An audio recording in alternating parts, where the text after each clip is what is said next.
নমস্কার।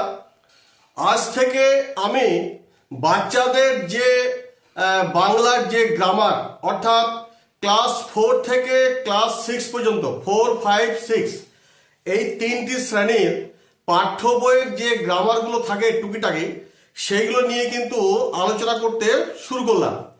তো আপনাদের বলবো, সমস্ত অভিভাবক এবং অভিভাবকদের বলবো, যাদের ছেলেমেয়েরা সরকারি স্কুলে পড়ে এবং বাংলার পাঠ্য বইয়ের যে গ্রামারগুলো থাকে সেইগুলো নিয়ে কিন্তু আমি আলোচনা করব। যদিও আগামীকাল ফার্স্ট ইউনিট তাদের পরীক্ষা রয়েছে, আজকে চতুর্থ শ্রেণীর যে পাঠ্য বইয়ের যে গ্রামারগুলো রয়েছে সেগুলো চ্যাপ্টার ওয়াইজে কোথায় কি রয়েছে, কত দাগ নাম্বারে, সেই নিয়ে কিন্তু আমি আলোচনা করব। তো আমি সমস্ত অভিভাবক এবং অভিভাবকদের বলবো, আপনারা আপনাদের বাচ্চাদের বা আপনারা একটু নজর রাখবেন যে ক্লাস 4, ক্লাস 5 এবং ক্লাস 6 বাংলার যে পাঠ্য বইয়ের যে গ্রামারগুলো থাকে সেগুলো উত্তর সমেত আলোচনা করব। আপনারা কিন্তু বাচ্চাদেরও পড়াতে পারবেন এবং বাচ্চারাও কিন্তু এখান থেকে অনেক কিছু শিখতে পারবে। যদিও আমি ক্লাস 9, 10, 11, 12 এই শ্রেণীর ছাত্রছাত্রীদের পড়াই, তথাপি কিন্তু আজ থেকে একটু মনে করেছি বাচ্চাদের যদি কিছু শিক্ষা দেওয়া যায় তাহলে কিন্তু তারাও কিন্তু অনেক কিছু শিখতে পারবে, হ্যাঁ, এবং পড়াশোনাটাও তাদের পক্ষে অনেকটা সুবিধা হবে। যাই হোক, আজকে যেটা আলোচনা করতে চলেছি সেটা হচ্ছে ক্লাস 4 এর বাংলার পাঠ্য বইয়ের প্রথম অধ্যায় থেকে অষ্টম অধ্যায় যে কবিতা বা গদ্য রয়েছে সেখান থেকে মোটামুটি বিপরীত শব্দ, সমার্থক শব্দ, সন্ধি বিচ্ছেদ, বিশেষ্য থেকে বিশেষণ বা বিশেষণ থেকে বিশেষ্য, গদ্যরূপ বা এলোমেলো শব্দগুলোকে সাজিয়ে শব্দ তৈরি করো, এরকম ধরনের যে টুকিটাকি যে গ্রামারগুলো রয়েছে সেগুলো নিয়ে কিন্তু আজকে আমি আলোচনা করতে চলেছি। আমি একসঙ্গে কিন্তু প্রথম অধ্যায় থেকে অষ্টম অধ্যায়ে কোন চ্যাপ্টারে কি আছে সেগুলো নিয়ে কিন্তু আমি আলোচনা করছি। আপনারা প্রথম থেকে শেষ পর্যন্ত দেখুন বা ছাত্র ছাত্রীদের দেখান, তারাও যেন তাদের বই খুলে যেন এই উত্তরগুলো একটু মিলিয়ে নিতে পারে। প্রথম যেটা বলবো যে বিপরীত শব্দ পাঠ্য বইয়ে ক্লাস 4 এর পাঠ্য বইয়ে বিপরীত শব্দ কোন কোন অধ্যায় আছে সেটা আমি বলে দিই। একটা হচ্ছে তেত্তচানের অ্যাডভেঞ্চার, এই গল্প থেকে আছে। এই গল্প থেকে বিপরীত শব্দ আছে, দেখো আমি বলে দিচ্ছি। আদির বিপরীত শব্দ অর্থ হচ্ছে তোমার কালী। আচ্ছা, ছোটর বিপরীত শব্দ হচ্ছে বড়, হেসে বিপরীত শব্দ হচ্ছে কেঁদে, শুরুর বিপরীত শব্দ হচ্ছে শেষ এবং তলায় বিপরীত শব্দ হচ্ছে উপরে। এরপর পাঠ্য বইয়ে মালগাড়ির যে কবিতাটি রয়েছে যেটা প্রেমেন্দ্র মিত্রের লেখা, মোটামুটি সেখানেও কিন্তু বিপরীত শব্দ করতে বলা হয়েছে পাঠ্য বই থেকে। যেমন দিনের বিপরীত শব্দ হবে রাত্রি, যাওয়ার বিপরীত শব্দ হবে আসা এবং ওঠায় বিপরীত শব্দ হবে নামায়। তাহলে বিপরীত শব্দ কিন্তু প্রথম অধ্যায় থেকে অষ্টম অধ্যায় এই কটা চ্যাপ্টার থেকে ছিল। এবার আমি আলোচনা করব যে সমার্থক শব্দ বলো বা প্রতিরূপ শব্দই বলো, হ্যাঁ, এইখানে কোন কোন চ্যাপ্টার আছে সেটা আমি একটু আলোচনা করছি। যেমন সবার আমি ছাত্র, যেটা সুনির্মল বসুর লেখা, এই কবিতা থেকে যেটা সমার্থক শব্দগুলো করতে বলা হয়েছে সেটা যেমন চাঁদকে সমার্থক শব্দ কি কি বলা যায়, মোটামুটি 3টে বললেই হবে। যেমন চাঁদকে শশী বলা হয়, চন্দ্র বলা হয়, ইন্দু বলা হয়, বিধু বলা হয়। আবার সূর্যকে বলা হয় রবি, ভানু, দিবাকর, ভাস্কর বলা হয়। পাহাড়ের সমার্থক শব্দ হচ্ছে স্তূপ, গিরি এবং শৈল। বায়ুর সমার্থক শব্দ হচ্ছে বাতাস, হাওয়া, পবন। পৃথিবীর সমার্থক শব্দ হচ্ছে জগৎ, ভুবন, বসুন্ধরা, ধরণী ইত্যাদি ইত্যাদি। এবং সাগরের সমার্থক শব্দ হচ্ছে সমুদ্র, রত্নাকর, সিন্ধু, অর্পণ। তাহলে সবার আমি ছাত্র থেকে এই সমার্থক শব্দগুলো পড়তে বলা হয়েছে। এরপর আমরা চ্যাপ্টার চলে যাচ্ছি নরহরি দাস যে গল্প রয়েছে সেখান থেকেও বলা হয়েছে যে এই গল্প থেকে সমার্থক শব্দ খুঁজে বের করো। যেমন বন আছে, দেখে নেবে কোন জায়গায় আছে চ্যাপ্টার, বোধহয় দাগ নাম্বার 5 কি 6 হতে পারে। বনের সমার্থক শব্দ জঙ্গল, ছাগলে হচ্ছে অজ, আশ্চর্য সমার্থক শব্দ হচ্ছে অবাক এবং সাজা বিপরীত শব্দ হচ্ছে সমার্থক শব্দ হচ্ছে শাস্তি, তীর্ণ সমার্থক শব্দ হচ্ছে ঘাস। এরপর আমরা চ্যাপ্টার ওয়াইজে পেয়ে যাবো যে অ্যাডভেঞ্চার, সেইখানে কিন্তু গাছকে সমার্থক শব্দ কি কি দেখো, সেখানে বৃক্ষ, তরু, পাদপ হতে পারে। মাটি হচ্ছে মৃত্তিকা, ভূমি, সূর্য হচ্ছে রবি, ভানু, দিবাকর, প্রভাকর, হ্যাঁ, এগুলো হবে। তারপর আছে রাস্তা, সড়ক বা সরণি বলা যেতে পারে।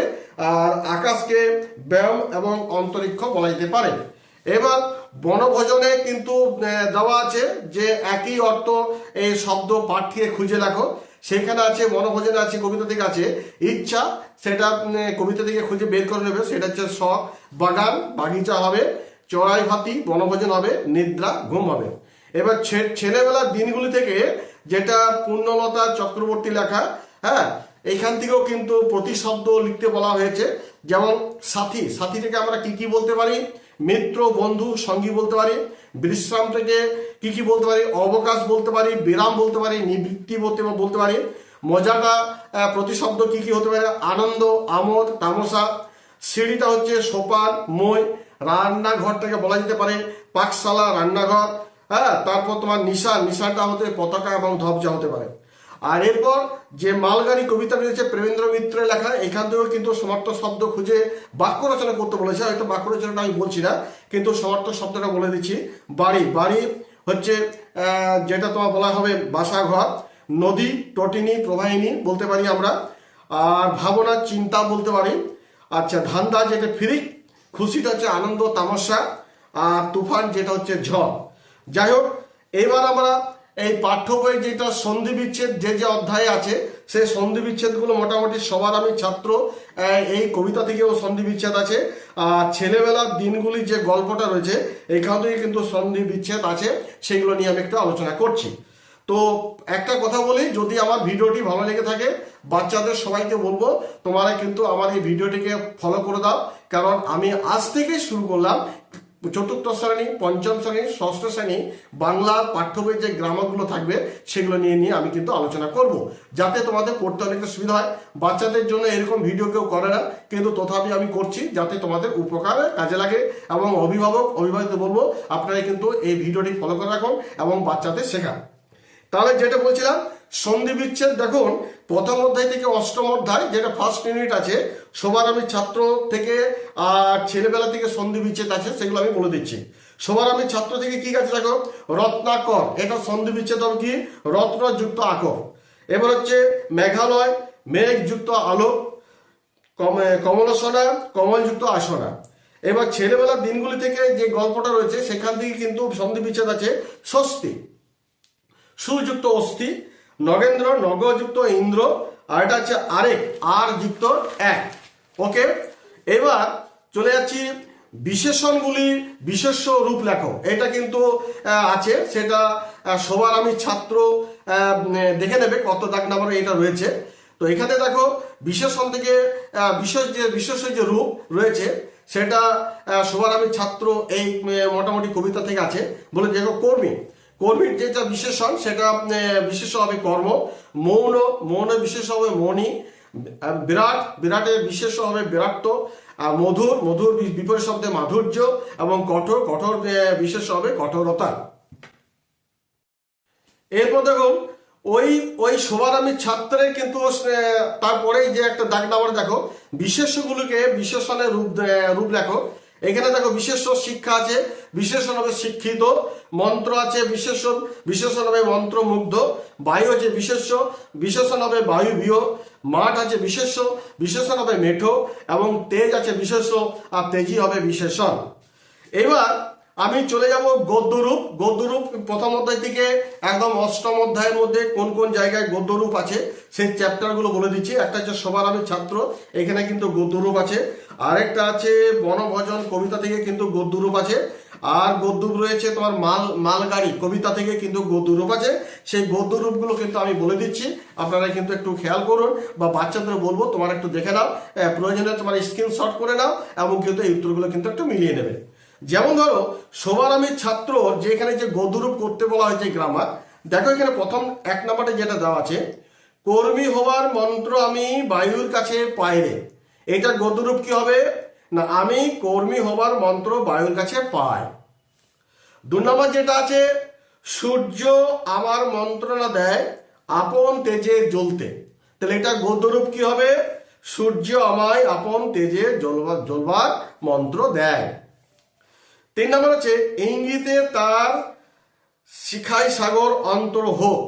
এই যে লাইনটা আছে রত্নাকর, এটা গদ্যরূপ কি হবে, সাগর তার ইঙ্গিতে শেখার যে অন্তর রত্ন আকর হোক। শ্যাম বনানী সরস্বতা আমায় দিল ভিক্ষা, এটা আছে, এটা গদ্যরূপ কি হবে? শ্যাম বনানী আমায় সরস্বতা ভিক্ষা দিল। এরপর হচ্ছে শিখছিস সেসব কৌতূহলে সন্দেহ নাই মাত্র, তাহলে এটা গদ্যরূপ কি হবে? সন্দেহ মাত্র নেই যে কৌতূহল নিয়ে সেই সব শিখছি। এবার বনভোজনে চলে যাও, দেখো কোথায় তোমাদের লেখা আছে গদ্যরূপ লেখো। দেখো বৈশাখ লেখা আছে, সেটা গদ্যরূপ হবে বৈশাখ। চৈত লেখা আছে, সেইটা গদ্যরূপ হবে চৈত্র। হলদি লেখা আছে, সেইটা গদ্যরূপ হবে হলুদ। আর মিঠে লেখা আছে, সেটা তোমাদের গদ্যরূপ হবে মিষ্টি। এরপর মালগাড়িতে তোমরা চলে যাও কবিতাতে, সেখানেও দেখো লেখা আছে গদ্যরূপ লেখো। দেখো কতগুলো সেন্টেন্স দেওয়া আছে, সেইখানে তোমরা খুঁজে নাও। প্রথমটা যেটা দেওয়া আছে, মালগাড়ি হই একটি শুধু যদি ঘটর ঘটর দিন রাত্রি চলি, তাহলে এটা গদ্যরূপ কি হবে? যদি একটি শুধু মালগাড়ি হই তাহলে দিন রাত্রি ঘটর ঘটর চলি। এরপর দেখো 2 নম্বর যেটা আছে, চেয়ে নেব একটি শুধু বর, অ্যান্সারটা কি হবে? গদ্যরূপ শুধু একটি বর চেয়ে নেব। 3 নম্বর দেখো, ভাবনা শুধু লেট হয়ে যায় পাছে, এটা গদ্যরূপ কি হবে? শুধু ভাবনা পাছে লেট হয়ে যায়। নেক্সট হচ্ছে যত দূরেই যেখানে যায় না কো সারা লাইন শুধু আমার একা, এটা গদ্যরূপ কি হবে? যত দূরেই যেখানে যায় না কো সারা লাইন শুধু আমার একা। আর 5 নম্বর যেটা আছে, যাচ্ছি যাব করেই আমার যাওয়া, এটা গদ্যরূপ কি হবে? আমার যাওয়া যাচ্ছি যাব করে। এরপর আমি যেটা আলোচনা করবো, এটা মোটামুটি 4টে চ্যাপ্টার আছে, সেটা হচ্ছে যে এলোমেলো শব্দগুলোকে সেগুলো সাজিয়ে লেখো। তো কোন কোন চ্যাপ্টারের মধ্যে আছে? একটা হচ্ছে নরহরি দাস, ওই গল্পে আছে যে এলোমেলো শব্দগুলো সাজিয়ে লেখো। আর একটা আছে অ্যাডভেঞ্চার, সেই গল্প তো আছে। বনভোজন কবিতা আছে, ছেলেবেলার দিনগুলি গল্প। এই 4টে চ্যাপ্টারে কিন্তু আছে এলোমেলো শব্দগুলি, হ্যাঁ, সেটা সাজিয়ে শব্দ তৈরি করো। দেখো নরহরি দাসে দেখো যে এলোমেলো শব্দগুলো রয়েছে না, তার শুধু উত্তরগুলো বলে দিচ্ছি। একটা হবে ভয়ানক, একটা হবে সর্বনাশ, একটা হবে সারা রাত, একটা হবে অন্ধকার, একটা হবে নিমন্ত্রণ, একটা হবে ছাগল ছানা। এরপর অ্যাডভেঞ্চার থেকে দেখো যে এলোমেলো শব্দগুলো রয়েছে, সেগুলো কিভাবে শব্দ তৈরি করবে উত্তরটা আমি বলে দিচ্ছি। একটা হবে পালোয়ান, একটা হবে হলঘর, আরেকটা হবে যথারীতি, একটা হচ্ছে টেলিভিশন, একটা হচ্ছে উৎসাহ, একটা হচ্ছে অনেকক্ষণ। এরপর বনভোজন কবিতা থেকে দেখো এলোমেলো শব্দগুলিকে সাজিয়ে শব্দ তৈরি করো, তার উত্তরগুলো বলে দিচ্ছি, চ্যাপ্টারটা বের করো, দেখো পেয়ে যাবে। একটা হবে নারিকেল, একটা হবে বনভোজন, একটা হবে অকারণে, একটা হচ্ছে আয়োজন, একটা হচ্ছে নিমন্ত্রণ। ওইখানে কিন্তু শব্দগুলো সব এলোমেলো ভাবে দেওয়া আছে, আমি জাস্ট উত্তরগুলো বলে দিচ্ছি কেমন। এবার ছেলেবেলার দিনগুলি যে গল্প আছে, সেইখানে দেখো দাগ নাম্বার বের করো, করতে হয় 3-4 দাগ নাম্বার থাকতে পারে। সেখানে দেখো এলোমেলো যে শব্দগুলো রয়েছে তার অ্যান্সারটা আমি বলে দিচ্ছি। একটা হবে লেখাপড়া, একটা হবে পট বুলটিস, একটা হবে পুতুল ঘর, একটা হবে নাম করা, একটা হচ্ছে গুরু গম্ভীর। তাহলে তোমাদের যে প্রথম অধ্যায় থেকে 8ম অধ্যায় আমি মোটামুটি যেগুলো গ্রামারগুলো রইল মানে আলোচনা করলাম, বিপরীত শব্দ, সমার্থক শব্দ, সন্ধি, বিশেষ্য থেকে বিশেষণ বা বিশেষণ থেকে বিশেষ্য, গদ্যরূপ এবং এলোমেলো যে শব্দগুলিকে সাজিয়ে শব্দ তৈরি করো, এগুলো মোটামুটি আমি খুব অল্পের মধ্যে চেষ্টা করলাম। তোমাদের প্রত্যেকটা বাচ্চাদের বলবো, সমস্ত ছাত্রছাত্রীদের বলবো যারা 4র্থ শ্রেণীতে পড়ো এবং সরকারি স্কুলে, তোমাদের গ্রামার যে প্রথম অধ্যায় থেকে 8ম অধ্যায় যে রয়েছে, মোটামুটি সেই সবার আমি ছাত্র থেকে 8ম অধ্যায় দেখে নেবে। 8ম অধ্যায় বোধহয় তোমাদের যেটা রয়েছে, সবার আমি ছাত্র থেকে শুরু করে 8ম অধ্যায় পর্যন্ত দেখে নেবে। ওই যে এই যে গ্রামারগুলো রয়েছে, সেই গ্রামারগুলো নিয়ে কিন্তু আমি আলোচনা করলাম। পরিশেষে বলি, যদি আমার ভিডিওটি ভালো লেগে থাকে তাহলে অবশ্যই কিন্তু লাইক এবং সাবস্ক্রাইব অবশ্যই করে দিও, এবং সাবস্ক্রাইব করে রাখবে, কারণ আমি এই যে ক্লাস 4, 5, 6 এর বাংলা গ্রামার নিয়ে আলোচনা করব। এরপর আমি আসছি ক্লাস 5 এর আলোচনা করব, যেটা ফার্স্ট ইউনিটে আছে, সেগুলো নিয়ে আলোচনা করব। যাই হোক, এই বলে আমি আপনাদের ভিডিও শেষ করছি। আপনারা সকলে ভালো থাকুন, আর বাচ্চাদের বলবো আমার অপরন্ত তোমাদের প্রতি আশীর্বাদ রইল, তোমরা একটু ভিডিওটি ফলো করো, স্ক্রিনশট করে নিয়ে অ্যান্সারগুলো মিলিয়ে নাও। ধন্যবাদ।